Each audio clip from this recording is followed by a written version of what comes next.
Audio Jungle. Welcome friends, स्वागत है आप सभी का आपके अपने channel SSC all in one पर। सीए फाउंडेशन की रिवीजन सीरीज़ में हम लोग चैप्टर कर रहे हैं टाइम वैल्यू ऑफ मनी, जिसमें आता है हमारा कंपाउंड इंटरेस्ट, सिंपल इंटरेस्ट और annuity. Compound interest, simple interest को हम लोग पार्ट 1, पार्ट 2, पार्ट 3 के वीडियो में आप लोग स्टडी कर चुके हैं और अब हम लोग आगे बढ़ रहे हैं और टॉपिक है हमारा एन्युटी, और एन्युटी के हम लोग फ्यूचर वैल्यू सीखने जा रहे हैं। फ्रेंड, जैसा कि आप स्क्रीन पर देख पा रहे होंगे, मैंने एक चार्ट बना रखा है। इसमें आपके पास आता है पहले फ्यूचर वैल्यू ऑफ एन्युटी, जिसमें कि ऑर्डिनरी एन्युटी, एन्युटी डी और इमीडिएट एन्युटी। फ्रेंड्स, मैंने इसमें परपेचुटी जानबूझ के नहीं लिखा, ऑल्दो मैं आपसे डिस्कस करूंगा कि मैंने ये क्यों नहीं लिखा फ्यूचर वैल्यू के केस में। मैं बाद में इसके बारे में आपसे डिस्कशन करूंगा।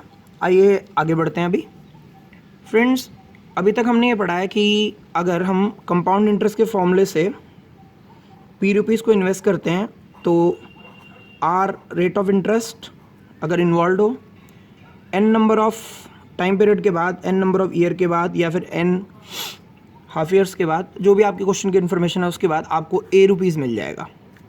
That means this is called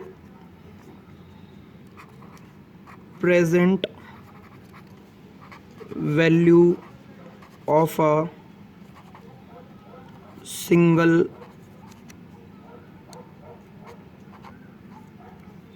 सम।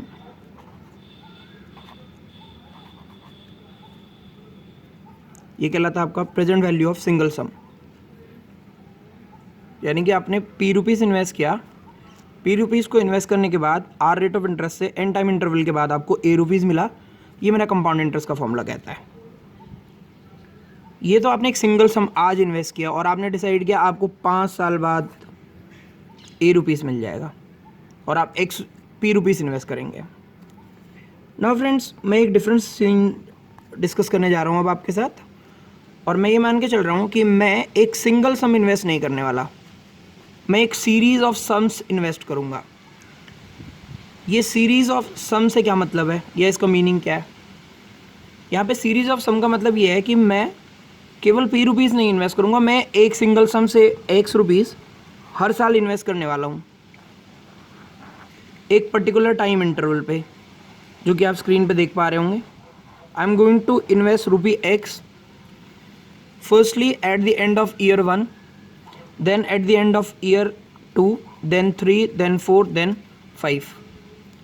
मैं आज जनवरी 2020 पे बैठा हुआ हूँ। लास्ट वीडियो में मैंने आपको बताया था जहाँ पर हम डिसीजन लेते हैं या जहाँ से हम एक प्लान करते हैं कि यहाँ से हम आगे चलेंगे, उसको हम जीरो टाइम पीरियड बोलते हैं। यानी कि जहाँ से हमने एक प्रोजेक्ट तैयार किया कि हाँ अब हम ऐसा काम कुछ करने वाले हैं, या एक कोई भी प्लानिंग किया आपने, that is zero time period. अगर मैं कोई इन्वेस्टमेंट प्लान करने जा रहा हूँ आने वाले 5 साल के लिए, और जिसकी पेमेंट मैं एक पर्टिकुलर टाइम पीरियड पे करूँगा, तो पहली बात तो वो क्या होगा, उसे हम एन्युटी कहते हैं। Annuity is a fix payment और a receipt, and as I told you it is being paid और received at a fix time interval. इसको अब एक प्रॉपर एक फिक्स टाइम इंटरवल पे रिसीव करते हैं या फिर इसकी पेमेंट करते हैं। पहली बात तो हमने ये ध्यान रखनी है। अब हम आगे बढ़ते हैं। आगे का जो इशू है वो ये है कि फिक्स टाइम इंटरवल तो डिसाइड हो गया कि अब हर साल के एंड में, सपोज आज हम 2020 में हैं तो 2020 के एंड से दिसंबर, फिर 2021 दिसंबर, 22 दिसंबर, 23 और 24 दिसंबर में आप लोग पेमेंट करेंगे, और उसके बाद इसको 2024 में के एंड पे आप इस इन्वेस्टमेंट को वापस निकाल लेंगे। तो फ्रेंड्स, ये जो केस है जहाँ पर कि पेमेंट फिक्स है x rupees, time interval fix है, फर्स्ट ईयर एंड, ये second year and, third year and, fourth year and, fifth year and, ऐसे केस को हम लोग कहते हैं ऑर्डिनरी एन्युटी। और मैंने आपको पहले भी बताया था, in case of ordinary annuity this payment is going to be made at the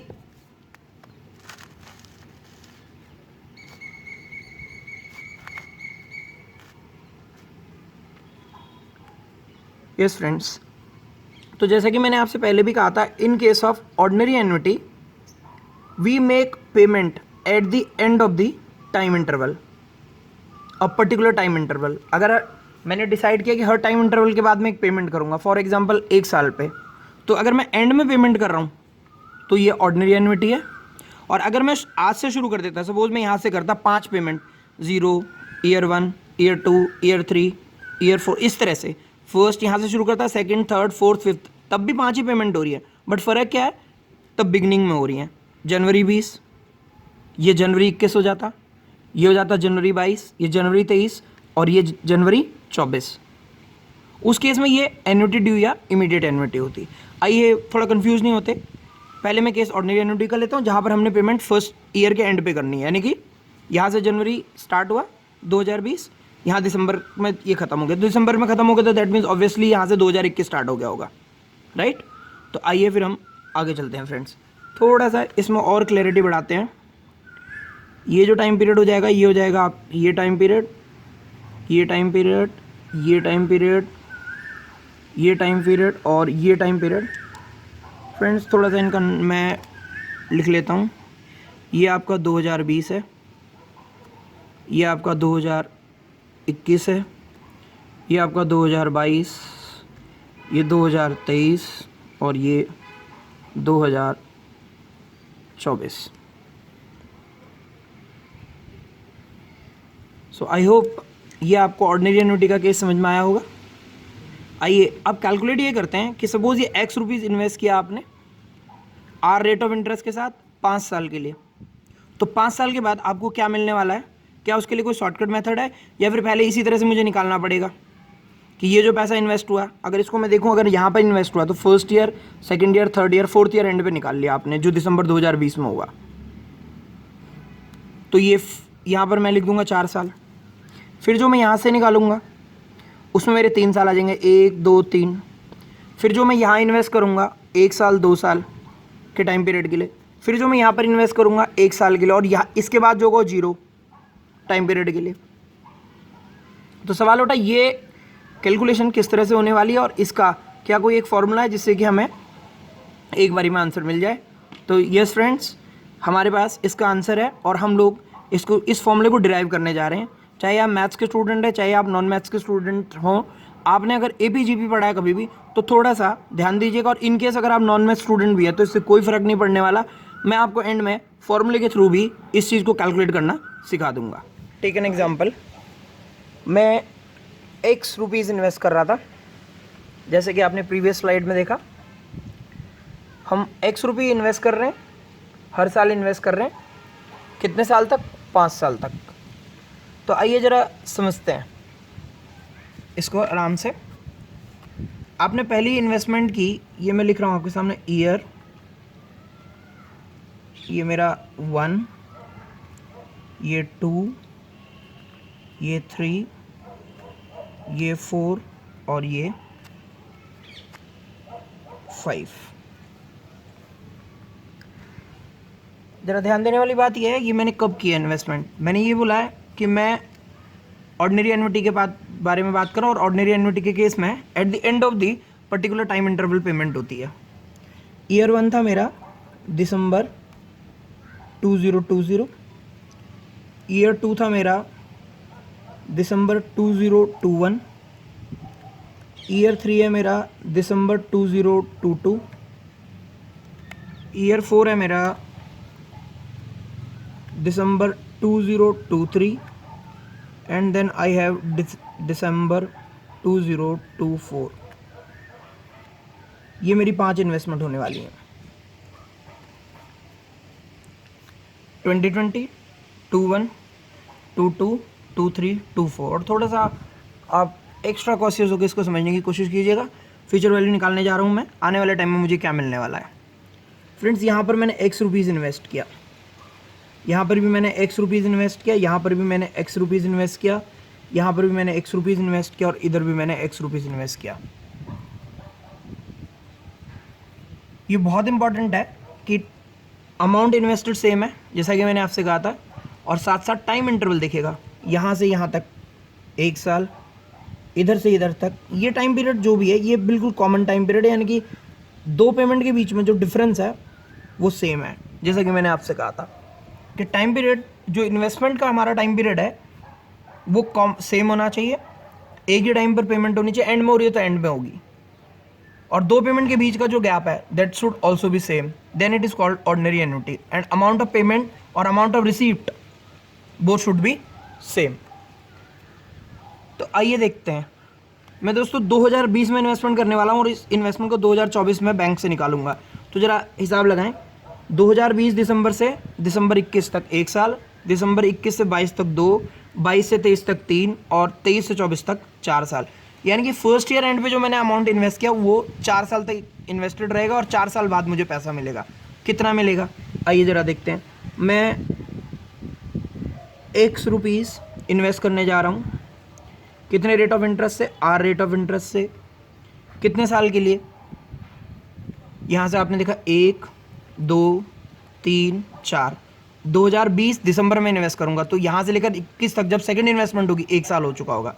यहाँ से यहाँ तक 2 साल, 2 से 3 और 3 के बाद 4, तो यहाँ मैं लिखूँगा 4। फ्रेंड्स ये बड़ी कन्फ्यूजन रहती है, आपको लगता है 5 पेमेंट हुई है तो मैं 5 लिखूँ। नो, पहली पेमेंट दिसंबर 2020 के एंड में हुई है, तो दिसंबर 2020 से कैलकुलेट करें 24 तक, यहाँ से यहाँ तक 1 साल, 2 साल, 3 साल, 4 साल। मैं रिपीटेडली इसीलिए बोल रहा हूँ, आप ये गलती ना करें।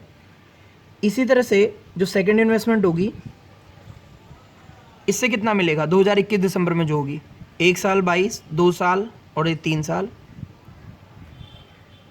फिर फ्रेंड्स हमारी नेक्स्ट पेमेंट होगी x 1 + r raise to the power 2। इसी तरह इससे जो मिलेगा 1 + r 1। क्यों? क्योंकि 23 में आपने पेमेंट की, 24 में आप बैंक से सारा पैसा वापस लेने वाले हैं जो भी आपने इन्वेस्ट किया।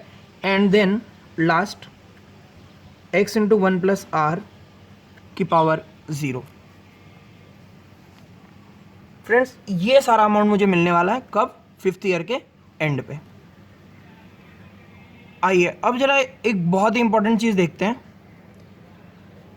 कि टिल 5th ईयर एंड पाँच साल के एंड तक आपने इन्वेस्ट क्या किया? Invested x each year. So अब आपको 5 साल के एंड पे क्या मिलने वाला है? वो ये सब मिलने वाला है, एक ये, एक ये, एक ये। क्योंकि जब आप यहाँ पर आएंगे तो इसकी वैल्यू जो x इन्वेस्ट किया था ये हो चुकी है, इसकी ये हो चुकी है, इसकी ये हो चुकी है। इस तरह से हम इसको एडअप कर लेंगे। तो आइए लिखते हैं, ये हो जाएगा x × 1 + r raise to the power 4 plus x × 1 + r raise to the power 3, x × 1 + r raise to the power 2, x × 1 + r raise to the power 1 और last x × 1 + r raise to the power 0।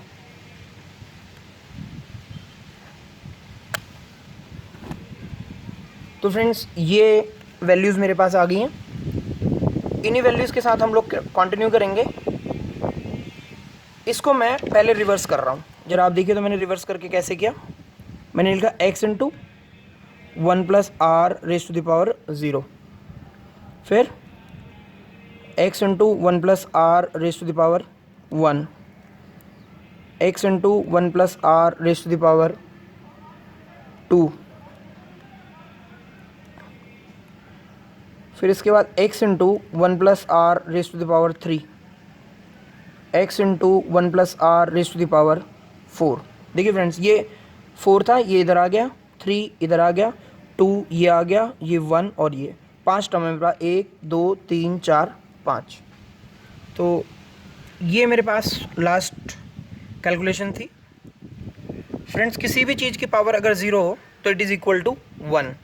तो this can be written है x × 1 और ये हो जाएगा x × 1 + r की power 1, 1 + r की power 2, 1 + r की पावर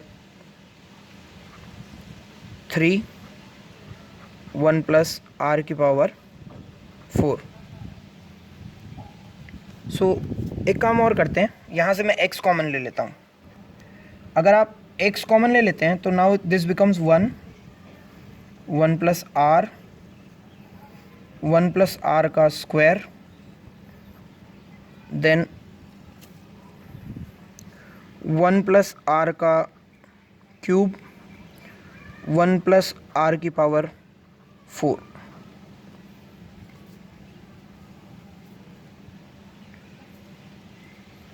एक्स कॉमन ले लिया मैंने सारा, तो ये आ गया।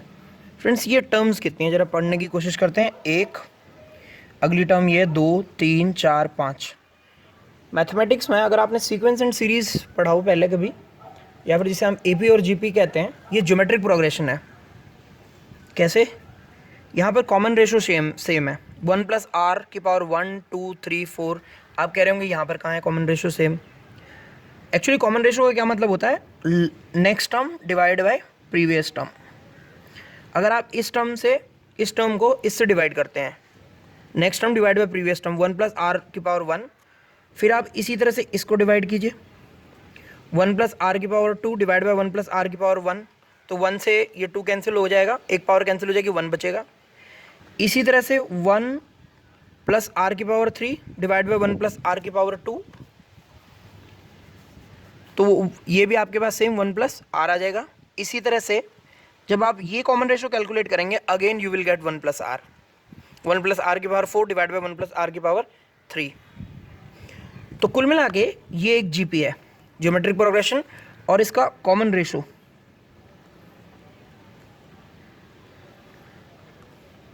This is forming a GP,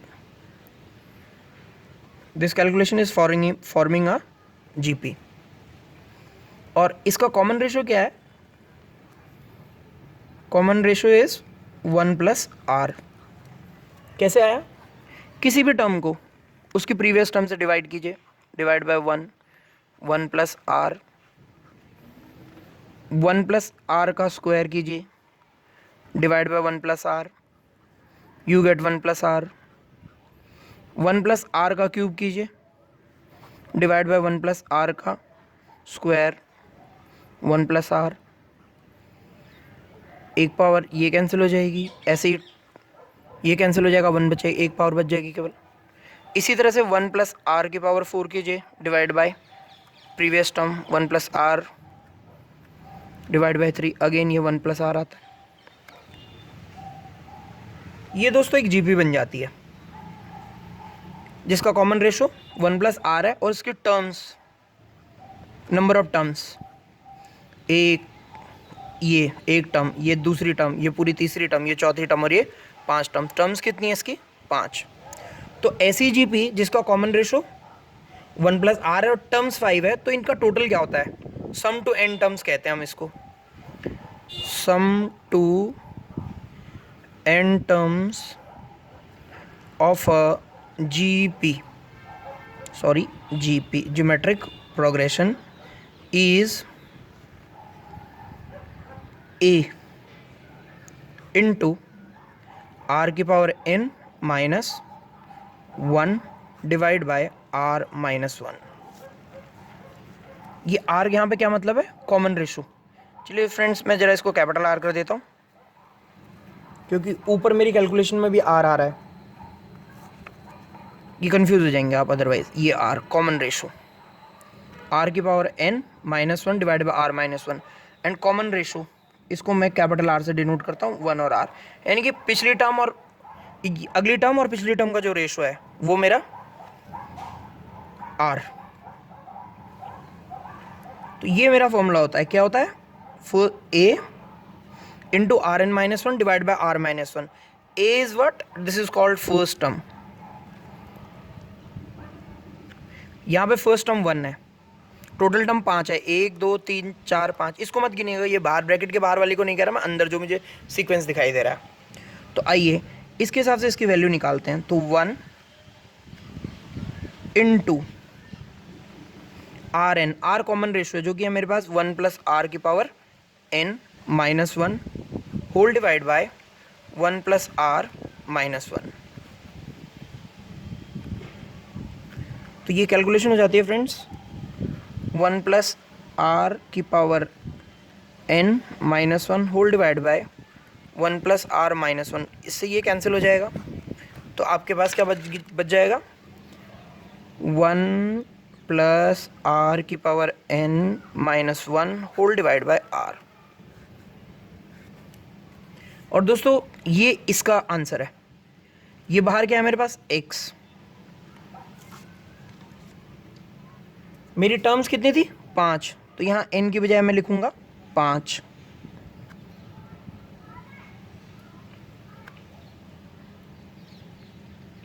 अब r रेट ऑफ इंटरेस्ट यहाँ पुट कर दूंगा, उसके बाद ये मुझे आंसर आ जाएगा मेरे पास। आइए मैं इसको जनरलाइज करता हूँ। आगे हम इसको याद कैसे रखेंगे, इसको जनरलाइज करते हैं। तो जनरलाइज करने के लिए मैं ये मान के चल रहा हूँ 0 1 2 3 4, ये जो आपके पास 5 टर्म्स थी इनको मैं n बोल लेता हूँ। एक से अमाउंट था जो इन्वेस्ट किया, r रेट ऑफ इंटरेस्ट था, तो 5 की जगह मैं n बोलता हूँ। तो मेरा फॉर्मूला बन जाएगा आगे के लिए 1 + r raise to the power n - 1 whole divide by r। So friends, ये जो हमने सीखा, ये क्या चीज़ है, ये हमने सीखा है ऑर्डिनरी एन्युटी की फ्यूचर वैल्यू। क्या चीज़, ऑर्डिनरी एन्युटी की फ्यूचर वैल्यू। यानी कि अगर x रुपीज़ हर साल के एंड पे इन्वेस्ट हो रहा था, तो फ्रेंड्स 5 साल बाद मुझे क्या मिलेगा, मुझे 5 साल बाद ये अमाउंट मिलेगा, x × 1 + r raise to the power n - 1 divide by r। So I hope अब अगर आपके एग्जाम में क्वेश्चन आता है तो आपको इतनी लंबी कैलकुलेशन या फॉर्मूला डिराइव करके नहीं दिखाना, ये तो जस्ट मैंने आपको एक समझाने के लिए किया है। इसके बाद हम एक चीज़ याद रखेंगे, ये क्या चीज़ है जो हमने एंड में डिराइव किया, यानी कि ये जो मैं बॉक्स में आपको हाईलाइट करके दे रहा हूँ, this is nothing but this is called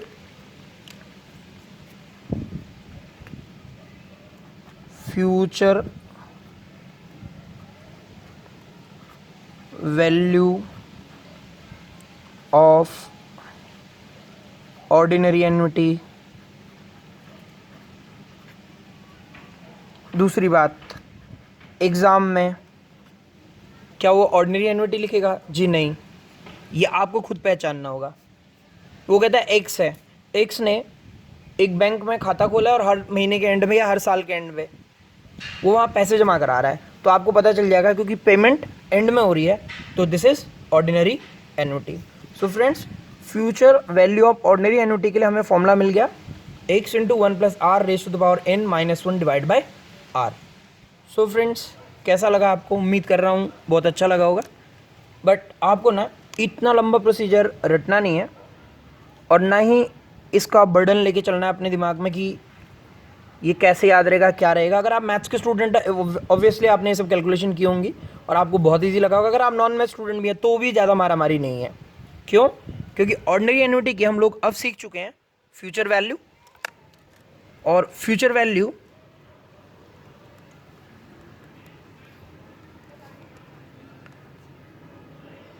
के लिए आपने फॉर्मूला निकाल लिया।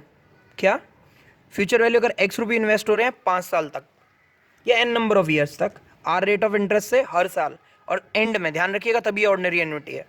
आप इसको x से मल्टीप्लाई करेंगे और अंदर लिखेंगे 1 + r raise to the power n - 1 whole divide by r। So friends, ये फ्यूचर वैल्यू थी ऑर्डिनरी एन्युटी की। आइए अब जरा फोकस करते हैं हम लोग एन्युटी ड्यू या इमीडिएट एन्युटी पर।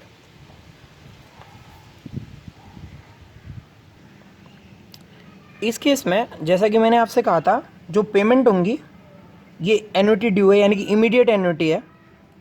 इसके केस में जो पेमेंट होंगी वो एंड में नहीं होंगी, अब बिगिनिंग में होंगी।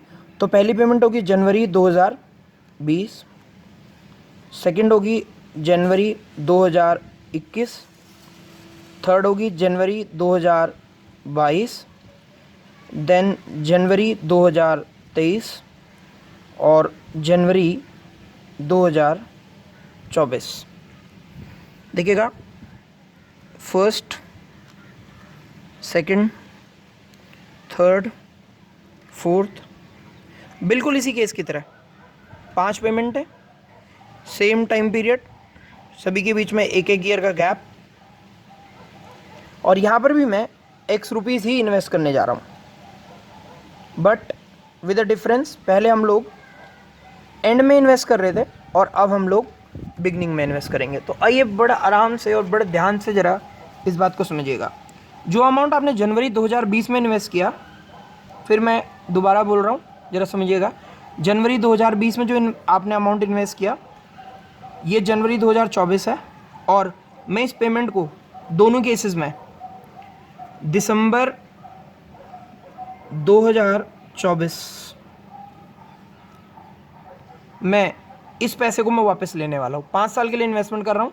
बस फ़र्क ये है, पहले केस में ऑर्डिनरी के केस में एंड में हुआ है और अब बिगनिंग में। पेमेंट में कब लूँगा वापस? इस केस में भी दिसंबर 24 में और यहाँ पर भी दिसंबर 2024। तो आइए ज़रा समझिएगा। ईयर 1 जनवरी 2020, यहाँ पर मुझे टोटल अमाउंट वापस मिलेगा इस डेट पर। Total amount to be received,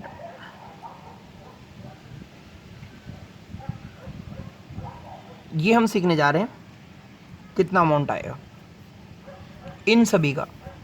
तो जनवरी 2020 से अगर आपने कल पेमेंट की है और 24 दिसंबर तक लेने जा रहे हैं तो आपको 5 साल का इंटरेस्ट मिलेगा। यानी कि ₹100 को आपने इन्वेस्ट किया, पहले ₹100 को कितने साल? आर रेट ऑफ इंटरेस्ट से 5 साल, दूसरे वाले को 4 साल, तीसरे को 3, चौथे को 2 और पांचवा 1 + r⁻1।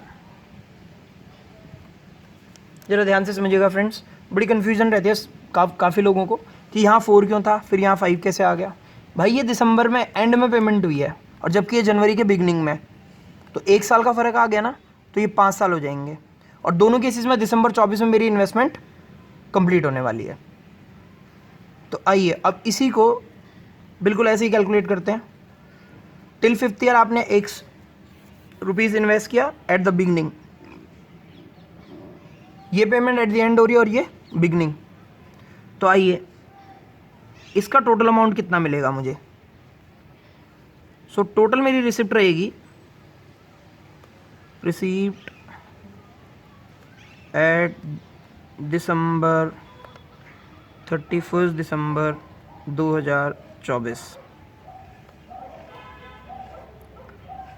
x into 1 + r⁻1, x into 1 + r⁻, चलिए पहले 5 लिख लेते हैं। 5 4 1 + r⁻3, x into 1 + r⁻2, x into 1 + r⁻1। इसको फ्रेंड्स फिर ज़रा इजी कर लेते हैं। ये आ जाएगा x इंटू 1 + r⁻1। मैं इसको उल्टे उसमें लिख रहा हूँ, पहले इसको फिर इसको। x into 1 + r⁻2, then x into 1 + r⁻3। इसी तरह से x इंटू 1 + r⁻4 और x इंटू 1 + r⁻5।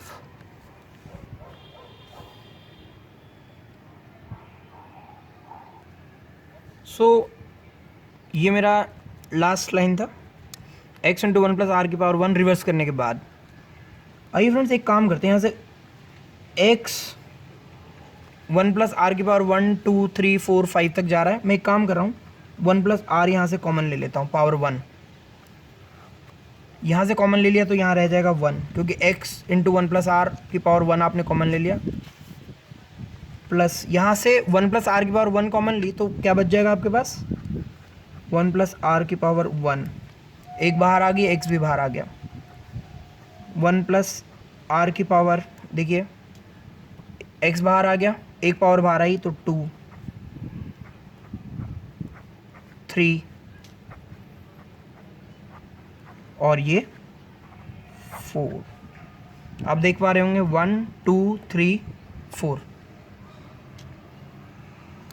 ये भी फ्रेंड्स 5 टर्म है। और जैसा कि मैंने आपको ऑर्डिनरी एन्युटी के केस में बताया, ये भी जीपी बना रही है। देखिए इसका रेशो 1 + r⁻1 / 1, 1 + r⁻1, इसको इससे डिवाइड कीजिए, 1 प्लस आर की पावर 2, 1 प्लस आर की पावर 1, अगेन 1 आ रहा है। तो मैं अगर इसको देखता हूँ तो ये बिल्कुल आपके साथ जो मैंने ऑर्डिनरी एन्युटी की कैलकुलेशन की थी ये बिल्कुल उसी को फॉलो कर रहा है। और देखिए ऑर्डिनरी एन्युटी का ये जो अंदर आया था 1, 1 प्लस आर की पावर 1, 2, 3, 4, इसका जो सोल्यूशन आया था एंड में that was x into 1 plus r की power n minus 1 divide by r. ये x तो बाहर जो कॉमन लिया था वो था, इसकी जो वैल्यू निकल के आई थी वो ये आई थी 1 प्लस आर की power 5 minus 1 divide by r, जिसमें कि मैंने 5 को क्या मान लिया था n। तो एक तरह से ये सारा कैलकुलेट होकर ये सब निकल आया था 1 प्लस आर की power 5 minus 1 divide by r. x बाहर है ब्रैकेट के, प्लीज़ ध्यान दीजिएगा। तो अंदर की ये जो ब्रैकेट है इसकी कैलकुलेशन ये आएगी। और आप देख रहे हैं इस टाइम पर जब हम एन्युटी ड्यू या इमीडिएट एन्युटी कर रहे हैं तो वो भी वहाँ पर भी ब्रैकेट के अंदर ये सब आ चुका है। तो दैट मीन्स इसकी जगह हम लोग ये रिप्लेस कर सकते हैं। मैं इसकी जगह रिप्लेस करने जा रहा हूँ। अभी आपने देखा था 1 प्लस आर की power 5 minus 1 divide by r. ये फ्रेंड्स इसका सॉल्यूशन आ गया। तो आगे मेरे पास हो जाएगा x इंटू 1 प्लस आर। मैं ये ऑलरेडी एक बार आपको समझा चुका हूँ, दोबारा आप पूरी कैलकुलेशन नहीं कर रहा। आइए इस 1 प्लस आर से अंदर मल्टीप्लाई कीजिए, तो ये हो जाएगा x इंटू 1 प्लस आर की पावर, अगर आप इस 1 प्लस आर से मल्टीप्लाई करिए 6 हो जाएगा, minus 1 plus r whole divide by r. थोड़ा सा ध्यान दीजिएगा, यहाँ मेरे पास 5 ईयर थे। आइए मैं अब इस 5 ईयर को n से रिप्लेस कर देता हूँ। इसकी जगह मैं ले लेता हूँ n ईयर्स। मैंने 5 के लिए इन्वेस्टमेंट नहीं की, मैंने n ईयर के लिए। तो मैं फॉर्मूला जनरलाइज करने जा रहा हूँ। ₹1 मैंने इन्वेस्ट किए 1 plus r raise to the power n plus 1। ज़रा ध्यान से सुनिएगा, n प्लस 1 क्यों लिख रहा हूँ, n 5 है, 5 में 1 जोड़ दीजिए 6, तो ये 6 है। 6 को क्या लिख सकता हूँ n प्लस 1, क्योंकि n को मैं क्या मान रहा हूँ यहाँ पर 5। ये फ्रेंड्स n है मेरा। अब आइए ये फॉर्मूला क्या हो गया 1 plus r whole divide by r. तो फ्रेंड्स ये क्या डिराइव हुआ, ये मेरे पास आ गया future value of ₹x that is going to be invested for n year. और इन्वेस्टमेंट कब होने वाली है, at the beginning of the year. So this is I can से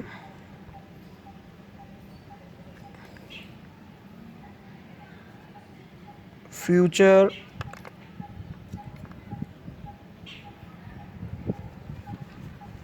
this is future value of annuity due, future value of annuity due। So friends मैं फिर वहीं लौट के आ रहा हूँ जहाँ से हमने शुरुआत की थी। ये ऑर्डिनरी एन्युटी की आपने वैल्यू निकाल लेती है x into 1 plus r raise to the power n minus 1 divide by r. अब देखिए एन्युटी ड्यू में भी कोई ज़्यादा फॉर्मूले में बहुत ज़्यादा लंबा चौड़ा फ़र्क नहीं आया। आ गया x into 1 plus r raise to the power n plus 1 minus 1 plus r whole divide by r. So now I hope so this concept of future value of annuity, यानी कि फ्यूचर वैल्यू ऑफ कौन सी annuity, ordinary annuity, अगर आप investment beginning में करते हैं और and पे करते हैं, और या फिर आप इमीडिएट या फिर ड्यू जहाँ पर कि आप पेमेंट बिगनिंग में कर रहे हैं, इन दोनों के लिए आपके पास 2 फॉर्मूले आपके स्क्रीन पर निकल के आ गए। तो I hope this concept must be clear now. So friends screen पे आप देख पा रहे हैं परपेचुटी। परपेचुटी क्या है, परपेचुटी एक कंटिन्यूस पेमेंट है जिसकी टाइम इंटरवल यानी कि जिसको हम year 1, T1, T2, T3, T4 आज से, या फिर T0 आज से शुरू करते हैं तो T0, T1, T2, T3, 4 से लेकर हम लोग इन्फिनिटी की तरफ जा रहे हैं। इन्फिनिटी मतलब अनंत, परपेचुअल, कंटिन्यूस पेमेंट कब तक होगी हमें भी नहीं पता। तो फ्रेंड्स जहाँ पर हमें कहाँ तक पेमेंट होगी इसका नहीं पता, तो चाहे ऑर्डिनरी एन्युटी की बात करूँ या फिर मैं एन्युटी ड्यू की बात करूँ, तो मेरे पास n अगर डिफाइंड नहीं है, जो कि आप फॉर्मूले में यूज़ कर रहे हैं, तो मैं कैलकुलेट नहीं कर पाऊँगा। If n is not defined then we can not calculate amount, can not be calculated. So please remember, in case of perpetuity, as n is not defined, time period is indefinite.